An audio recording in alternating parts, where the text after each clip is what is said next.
Shabbat Shalom. I would like to dedicate this service to Richard's 65th birthday and his mother of blessed memory, the upcoming nuptials of Marty and Joel, and also all of those who are struggling at this time because of the wildfires that we have had. My granddaughter called. She said, "We have 15 minutes till Shabbat, Grandma." She's keeping the count in New Jersey. And she said, but her best friend Adira wanted to be sure before Shabbat started and they turned off the phones that I was okay and that the fires were still nowhere near me. So it's interesting, all across the country, even 5 and 6-year-olds are worrying. And so that's kind of where we're at. And hopefully that sense of humanity, will carry through and lift us all up. So this Shabbat we start, I gave you a hint, a new book of the Torah, the book of Exodus.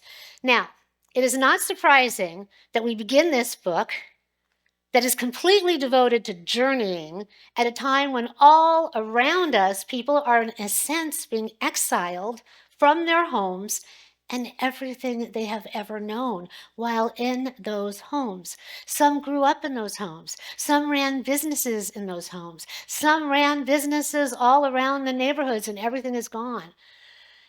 In a sense, they too are now being forced into a future, a destiny that lies before them that right now is surreal and will one day hopefully manifest in a way of blessing. Right now, they are trapped in a moment that they find themselves being somewhat neither here nor there, not of their own making. I was actually surprised on the radio. A song came up about going for a drive up the coast, and the DJ said, "I would like to go for a ride up the coast right now."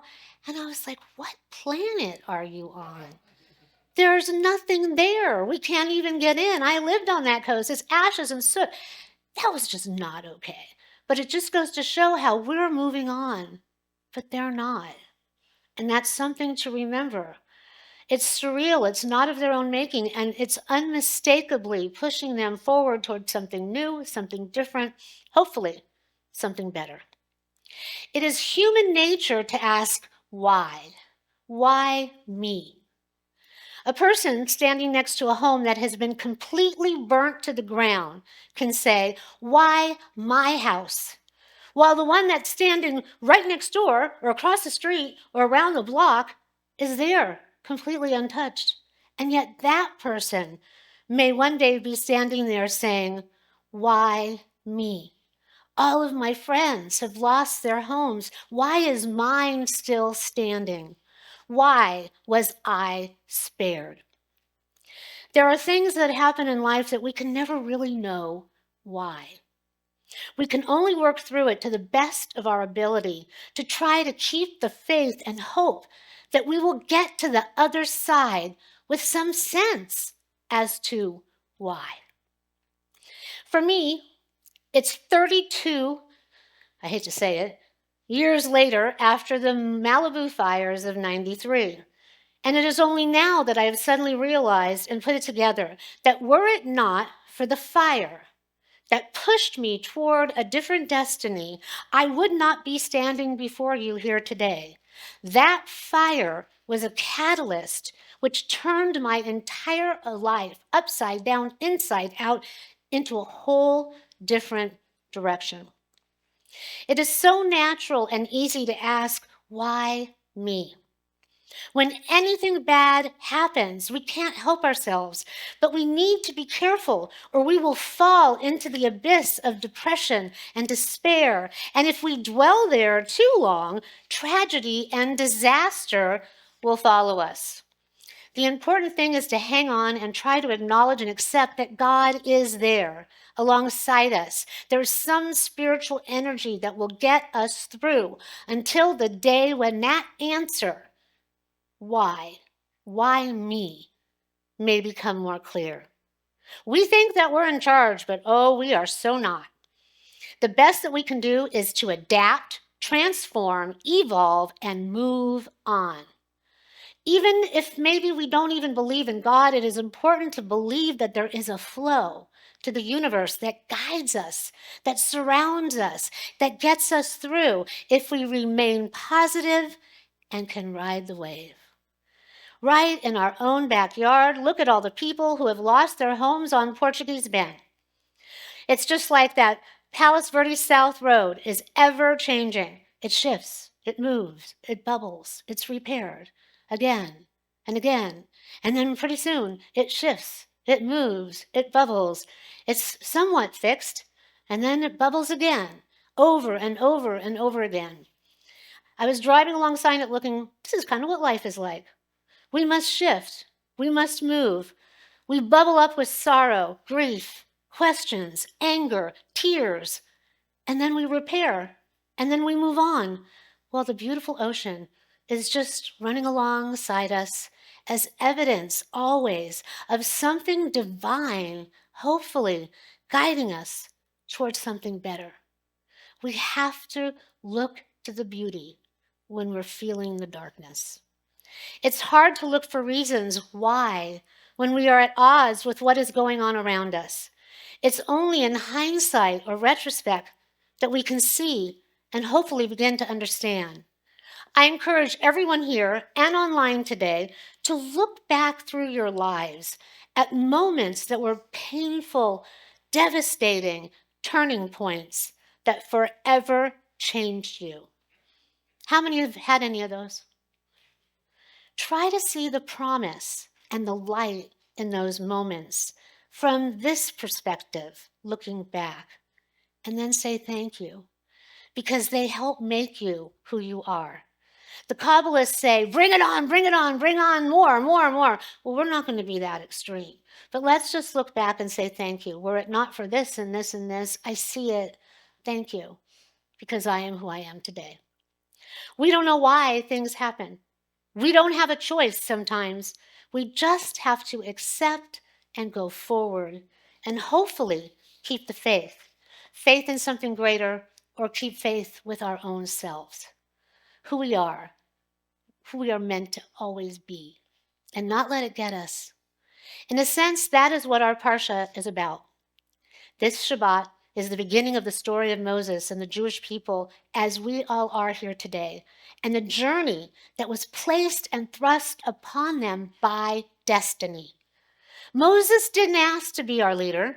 Most of our prophets, it's actually a formula for a prophet to say no, no, no. They have to be asked over and over again. Just like supposedly when someone wants to convert, they're supposed to ask you 3 times. I don't necessarily make people do that. I'm like, yes, come on in.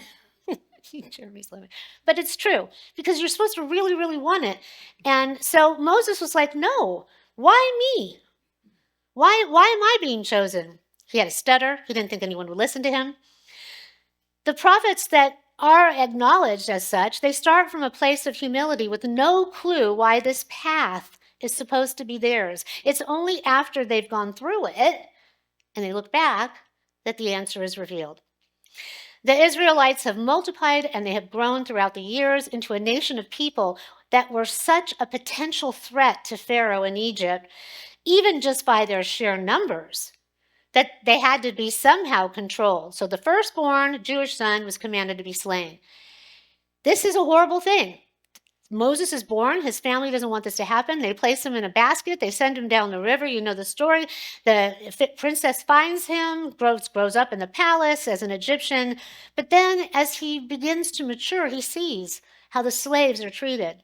And he doesn't like that. Something inside his soul stirs within him and he's outraged. So he makes a stand and he tries to help. And every single time he tries to help, he actually makes things worse. So he leaves, he becomes a shepherd in Midian, he marries, and it's actually not until he is 80.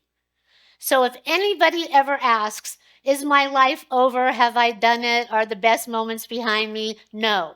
He was 80 when he was called. And then he becomes our prophet, our ultimate leader, and God's emissary. But he questioned God. He asks, who am I? Who are you? Why me? I am not up to this task. They're not going to listen to me. And God answers, Ehyeh asher ehyeh, I will be what I will be. But he says, you know what?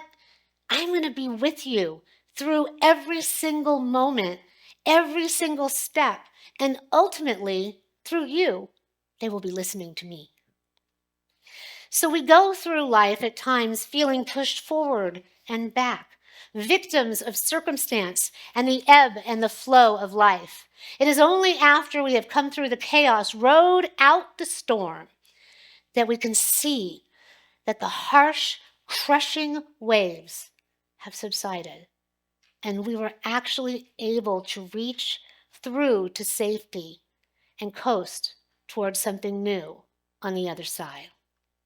Later on in this book, the Israelites are confronted with a choice to go forward, as we mentioned at the Michamocha, into the sea, not knowing if it will part, moving toward an uncertain but promised at that point destiny.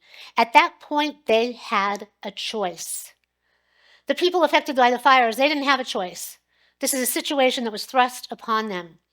Many of us either know people who have been affected firsthand or can commiserate while watching the horrific pictures in the news. We can choose to be observers, or we can choose to be doers. Thank you to those who have stepped up and helped with your donations. Jeremy and I, we went to 5 fire stations begging them to take our wares, our goods, our Gatorade. And then we went to the Dream Center, which was an amazing place, a real mecca of donations and structure and order. No chaos there. They were really something extraordinary. Then I went to the YMCA in San Pedro and gave more. And then yesterday I went, who knew there's Hal probably knows, there is a major fire naval academy headquarter thing right by Dodger Stadium. And they're like the command post now. They're taking everything. So all the fire stations that have too much are sending it to them. They're organizing everything. They're making a list, checking it twice. And anybody who needs anything is going to go through them. And they're going to deliver it. And I know if we haven't already, we're sending out an email with the Pasadena Humane Society there. They're trying to raise $1 million. They have 600,000. They really need donations because they want to be able to house all of those animals until their owners have places to live and places to take them and bring them. So even if you just give $18 or $10 or whatever, it would all adds up. So we're going to continue to collect donations as long as there's a need there, but it looks like they're starting to get a handle of it.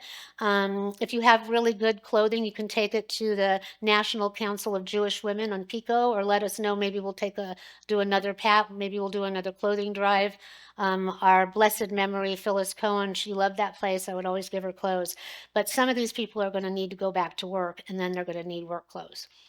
So this is what we do as Jews. As good humans, we show up when we're called, whether we feel like it or not, and we push through and we move forward. We know how to persevere against all odds and triumph over tragedy. We are meant to love our neighbor as ourselves, do our tikkun olam, our repair of the world, and ourselves. In order to help others, you have to get out of your own way. And we need to do that and extend ourselves toward the future and get past our perceived limitations. Moses and many other heroic leaders have had to do the same. Why should we be any different? We are here. We are well fed. We are comfortable. We have community. We have each other.